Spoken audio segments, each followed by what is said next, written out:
Welcome back to Healthy Talk with BCH, empowering your wellness one conversation at a time.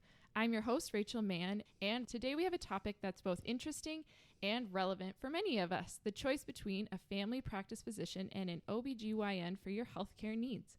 We've brought an expert in the field, Dr. Lindsey Hay, a seasoned family practice physician, to help us explore this topic. Welcome to the show, Dr. Hay. Thank you so much for having me. We're excited to have you. So let's jump right in. Can you start by briefly explaining the main difference or differences between a family practice doctor and an OBGYN in the context of women's healthcare? Absolutely. I'd say the biggest difference is going to be our training.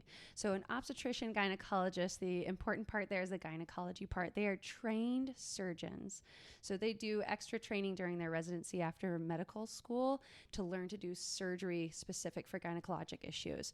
Whereas family medicine physicians, we have an incredible scope of practice. And so we do a ton of the medical treatments that can be done for gynecologic issues. And we are experts in knowing when somebody has something that's not quite the normal and when they're going to need help from a surgeon. So I wouldn't say there's necessarily like an us versus them. It's more of we're experts at knowing when somebody needs that higher level of surgical care in which a gynecologist would be necessary and a referral is necessary as well. Thank you so much for that clarification. What personally led you to choose family practice as your specialty, and what aspects of women's healthcare do you typically handle in your practice? I think the personal reasons is that I am very stingy with my patients. I couldn't imagine not carrying somebody through all the different stages of their life. Sure. And, you know, as women, I think we are far more than just our gynecologic parts. And it felt really incomplete to me to only be able to provide a very narrow scope of care for women. And I think what family medicine does, I always joke that I'm sort of the captain of the ship. Really, the patient is, they're the one in charge. But I get this 1,000-foot view of somebody's life that I think can be really helpful. And I always think about, palpitations, right? Somebody comes in and they're like, my heart seems like it's fluttering. To a cardiologist, it's going to be a heart problem, Sure. Right? To an endocrinologist, it might be your thyroid. Right? To a gynecologist, it might be maybe you're bleeding so much that you're becoming anemic. And so you maybe there's a problem there with your uterus or your periods. So from a family medicine perspective, I can sort of see all of those different aspects. I don't tend to get the tunnel vision. And then maybe it turns out it's anxiety, right? It's something totally different. And I know that you just had a baby and you've got 2 other little ones at home and you're going through hard stuff with your husband because I also take care of him, or your grandma just died and I helped her through that process. And so I get this overarching view. And for me, that continuity of care was, I couldn't find it anywhere else. I think obstetrics and gynecology touches on that with patients because they definitely carry women through a huge scope of their life. But there were parts of it that I missed. I missed being able to take care of babies. I like being able to care for men. I love being able to care for people at the end of their life. I think that is actually really similar to birthing a baby, is end of life care, because most of the time they don't need my help, right? And sometimes they do. And that's when I can really add value and help people create a legacy. And I think that's true for birth and death. So family medicine was really the only place that I could do that. Could you shed some light on the range of services? You kind of touched on this when you talked about the difference, but provided by OBs, and explain why someone might choose to see an OB instead of a family practice. Absolutely. I send people to our gynecologic colleagues all the time. So that would be something where, we've tried a lot of different medical managements for an issue, or something really just needs surgical, intervention.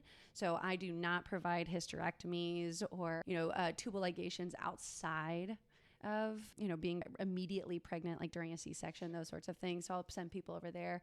There's definitely scenarios where we've worked up something and I need their experience because something feels outside of, my experience and I need just another pair of eyes. I always tell my patients, I love a second opinion. Yes. Doesn't everybody, in every aspect of your work, you're like, it doesn't hurt just for someone else to just look at this, make sure. But I always learn something. Oh, yeah.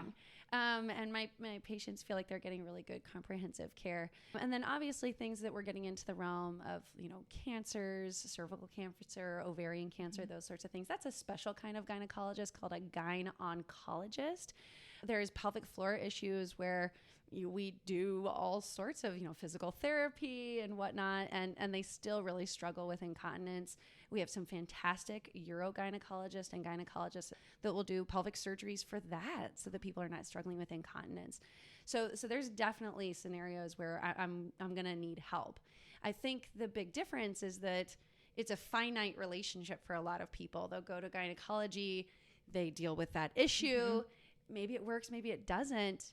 And I'm still part of the picture. And I think that that's what's nice for a lot of people is the uncertainties of life when things don't go as planned, or maybe the treatment didn't work and we're stuck with lifelong issues. That doesn't scare me. That's something where you can come back to me and I will stand beside you no matter how hard that scenario is. And that's reassuring for a lot of people to have that person in their corner, even if I'm not the one who can provide the definitive care for an issue. I think being talking patient's perspective, it's comforting to know if you go to a family practice doctor and they do, I'm going to send you to someone who can help you a little more. That makes me feel like, wow, they're really looking out for my health, my best interest, instead of, well, you just stay here, we'll figure it out. Yeah. So it's definitely clear that both have their strengths, but what should a woman consider when seeing a family practice physician for her gynecological needs? And what advantage might this offer overseeing an OBGYN? A lot of times if you have an established relationship already, I think that that's kind of the big first thing. I think everyone should have a primary care physician. Then a lot of times you already know this person. Theoretically, it's easier to get in with them.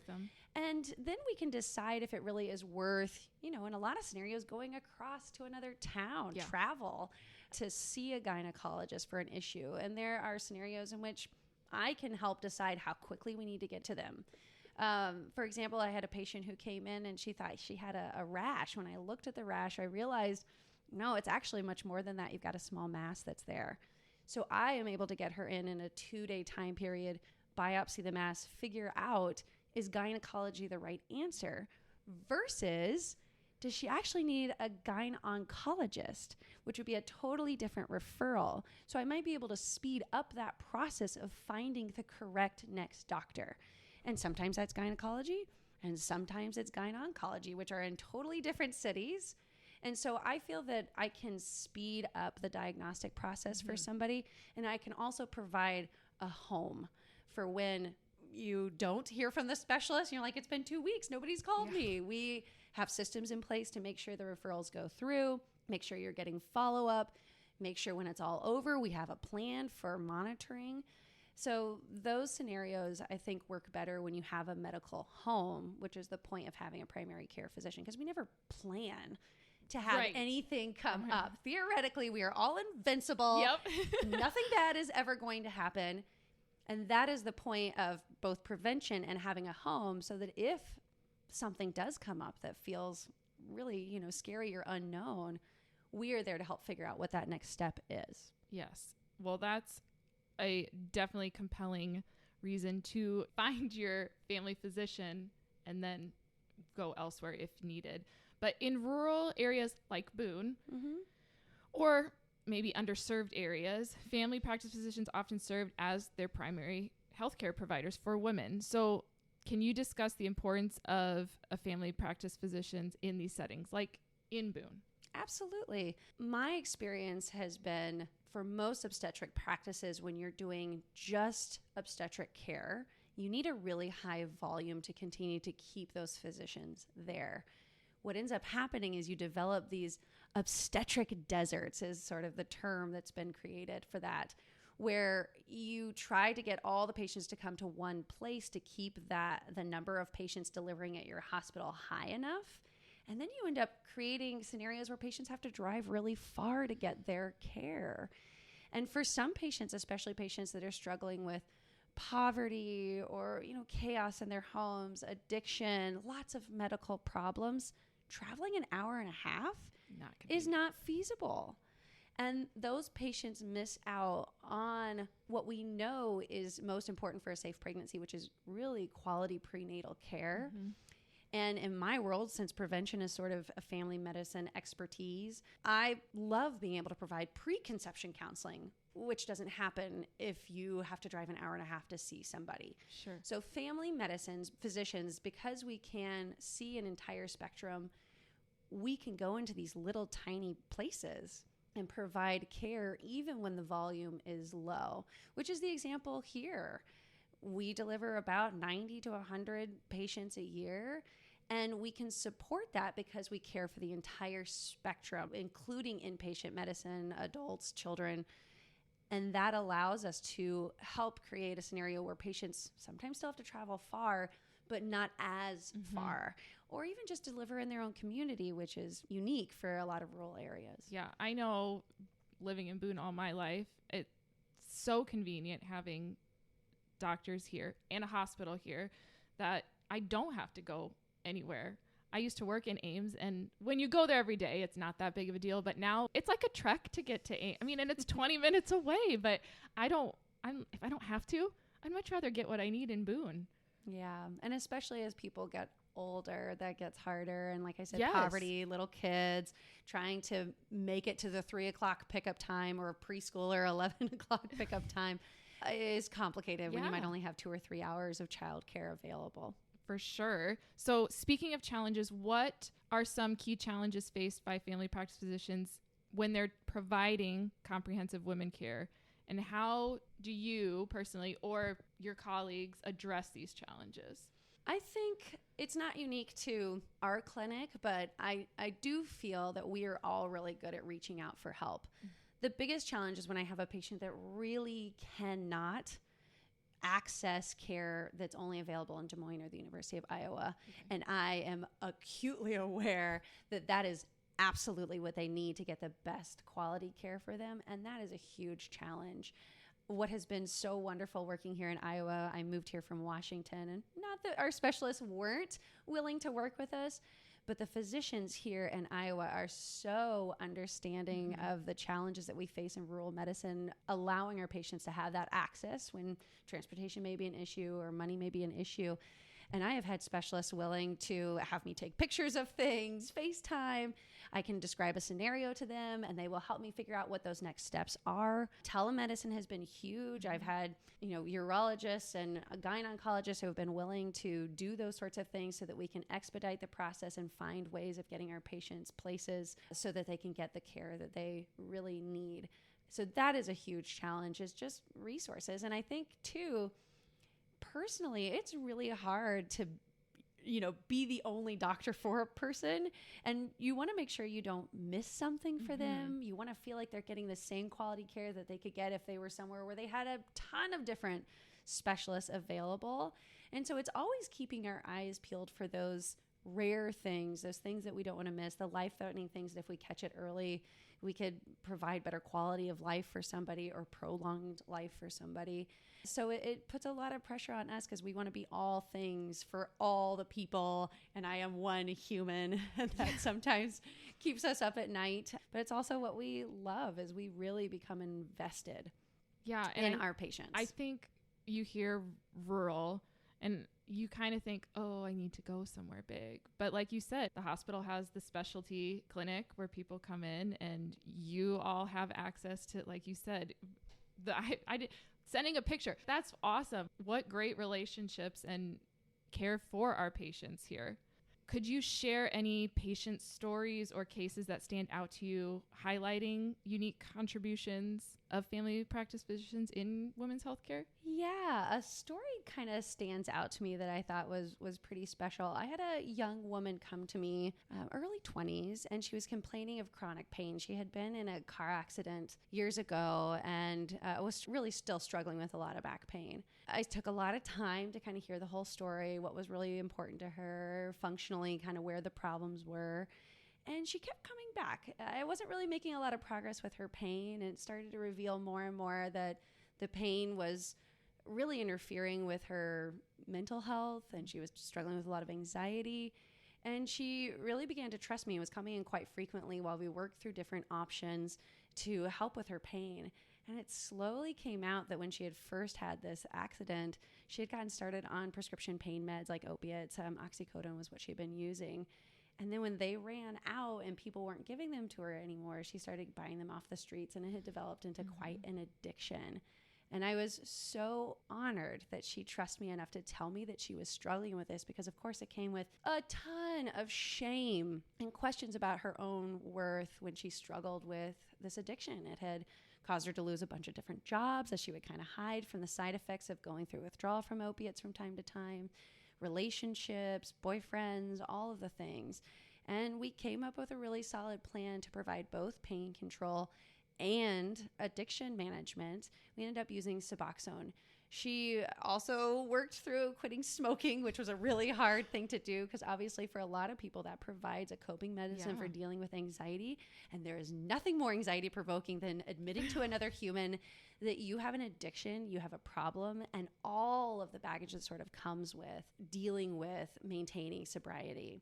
And so we managed to have her be sober for a whole year. She was excited to come in and tell us that she had a new boyfriend. Shortly thereafter, she found out she was pregnant, and I got to help support her through the process of being pregnant and delivered her baby. She pushed for 4 hours, and this giant, glorious baby was not coming out vaginally. And so we did her C-section. What was beautiful about her story was that we were really nervous about using opiate pain medicines again for dealing with the post-operative pain that comes from a C-section.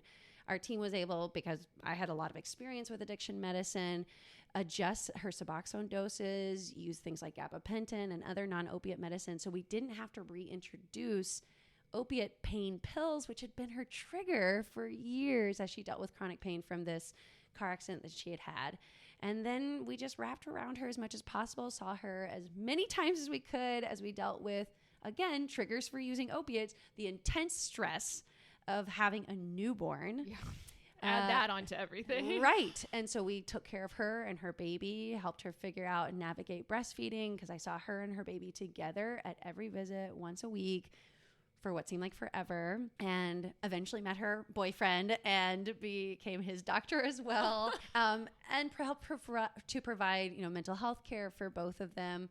Worked through that process. She ended up with a lot of pelvic floor issues just because she pushed for so long and had a massive child. And I was able to help find ways to do physical therapy. She was, too young and thinking of having more pregnancies. And so it wasn't the right time for a surgical intervention, but we were able to find medicines to help make it more manageable and pessary to help with the process, so that she was able to then have another baby eventually, and was able to maintain her sobriety and mental health throughout that whole process.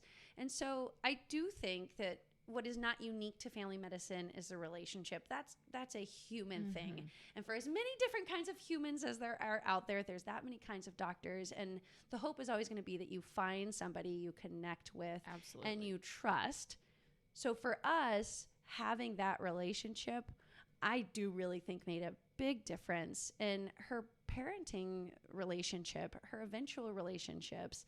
And I felt really lucky that we were able to work on that sobriety and her mental health before she got pregnant. I have had countless other patients that we didn't get to do that first, and we worked through it when they're pregnant or as they're parenting. And I do think family medicine is uniquely equipped at being able to manage all of those things in one visit. When people are in a place of chaos and going to multiple different specialists or multiple different visits, or just showing up on time to a visit is almost impossible sometimes. So it felt like a win in a lot of ways, and she's doing well. Good. We're friends on that's Facebook. Inspiring. I do think family medicine is uniquely comfortable with the uncertainties of life. Because we are there. We're the fallback and the safety net for so many things that we just get really comfortable with that place of the medical mysteries or the unfortunate scenarios where something doesn't get better. We stay by your side. And I don't know if that's true of all doctors, but I'd like to believe that we all as humans kind of strive to do that for others. I would agree. And I like the family practice. Like you think, oh, it's for my family, but it kind of almost becomes like a part of your family too. We like to think so. And I know when I was growing up, we went to Dr. Hardinger. It was so nice because you'd go and my mom, she'd schedule me, my brother, and her all at the same time. We all went to the same doctor. It helped with our scheduling. And now us too, as a family, like my kids both go to Dr. Peterson, and we, it's nice. Okay, we can just get them at the same time. And it's just for busy families, any little bit helps. So for aspiring healthcare professionals, maybe they're listening to this podcast, what should they consider when deciding whether to specialize in family practice or other medical specialties? And what qualities make someone well suited for family practice? I say this with all people. You really have to know yourself and what sort of brings you joy and where your strengths are. And if you're one of those people that loves to fix it and move on, family medicine might not be right for you. If you're one of those people that feels the joy of sticking it out through something hard and uncertain, then family medicine is right. There are plenty of wins where we get a quick fix and it's over and done, but humans continue to have the rest of their lives. And I think family medicine is well suited for people that enjoy staying on the journey with people, that enjoy that continuity, that are comfortable and calm in the face of uncertainty and hard scenarios. It's part of why I think a lot of us do so well in obstetrics is it's all straightforward and really don't need my help until all of a sudden. Right. You really, really need our help. And it's just unpredictable when or if that will ever happen. And that's what we do every day in clinic. Show up. You might not need me at all. You get the full blessing that everything's wonderful. I'll see you in a year. But I'm always watching out for that scenario in which somebody really does have something where they might need me. And they might need me to say, you need somebody else. And that we're comfortable with that. So a low ego that I may not be the right person for this job, or that I might be wrong. And so I need to explore all the different possibilities. And so I think you have to decide if that's right for you. And I think some people that leaves them up at night and their mental health cannot handle that. And other people being side by side with somebody as they go through life is absolutely where they're meant to be. That's fantastic advice. Could you summarize key takeaways for our listeners when it comes to making an informed decision about their healthcare providers for women's needs? I think the most important thing is finding somebody that you connect well with. And unfortunately, you can't really figure that out on paper or by looking at a website or a picture of somebody. And so I think the first thing would be willingness to meet somebody with an open mind and then be okay with saying this is not the right fit. And if it's not the case, then continuing to kind of find somebody else who works well for you. I think it's really important to feel like you're a part of the team. I mentioned being the captain of the ship. If you don't feel like you are on equal decision-making footing with the person who is there with you, discussing your care, it probably isn't a good fit. And so when you're trying to decide where to go for women's health, if you don't already have a family medicine provider, a primary care provider, I think it's a good idea to start there with somebody who you feel like listens to you, takes your concerns seriously, helps to guide you on whether or not something requires additional intervention or not. And then from there, it makes the decision on whether or not gynecologic care is needed. I think when you're trying to figure out from an obstetric perspective who you should see, it's kind of deciding what area you're interested in delivering in. Do you want to be close to your home? Do you get comfort by being at a really large hospital? Or do you find a lot of comfort in being in a small place where you feel like you're the only one and you know people and your family is close by? And different people have different levels of risk that they're willing to take and what provides that level of comfort for them. I think what is unique about our clinic is that we are really small, but the three of us that provide obstetrics care, we all take care of each other. And we all practice really similarly. And when people have complained about other places that have gone for obstetric care, they haven't really enjoyed seeing multiple different doctors. They haven't liked that they come up with a plan with one person, they show up at the hospital, and then it's a totally different plan. Or that just because you may disagree on sort of what level of risk you're comfortable with compared to what level of risk your physician is comfortable with, that it then breaks down the relationship and you no longer feel like you can safely achieve what you want with that person. This comes up all the time with, patients that are really interested in having the least amount of intervention as possible. And I think as family medicine doctors, we're really comfortable in that place of consenting people to be like, these are the risks of doing that. Mm-hmm. And as long as you're okay with that, we'll continue to watch out for when this no longer feels safe. Okay. And we tend to be a really great place to do that.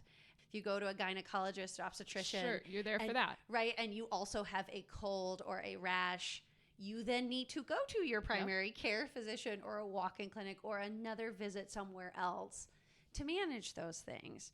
Whereas that's something that we deal with all the time and we can continue to monitor and take care of while you're seeing us for your obstetric care, or also see your kid at the same time who has an ear infection because everybody's sharing the same virus in the household. And for a lot of people, just having somebody to provide direction takes a scenario, a situation that feels like too much, and makes it feel like you can digest it and you've got a plan. And we might not know what the outcome is going to be, but I know that I'm moving forward and I know somebody is walking along with me. And I literally tell everybody, I cannot change the hard, but I can change the alone. And that's what family medicine does. No one's alone. And I think for a lot of people, that makes any of those scary scenarios that come up that we're all hoping never happen feel manageable. Thank you so much, Dr. Hay, for joining us today and shedding some light on the differences and advantages of family practice in women's health care.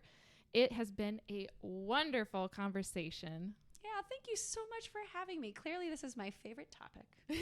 We love it. The reason why I'm always behind in clinic is because I love talking about all the different aspects that make people fascinating and just a pleasure to work with. And that's a wrap for this episode. We hope you found this discussion informative and that it helps you with decisions about your healthcare. If you'd like to make an appointment with Dr. Hay or any of our family practice physicians, call Boone County Family Medicine North Clinic 515-432-4444 or the South Clinic 515-432-2335. We also have family practices in Ogden and Madrid. If you have any questions, please don't hesitate to reach out. Stay tuned for more engaging episodes on Healthy Talk. And until then, stay informed, stay healthy, and keep the conversation going with Healthy Talk.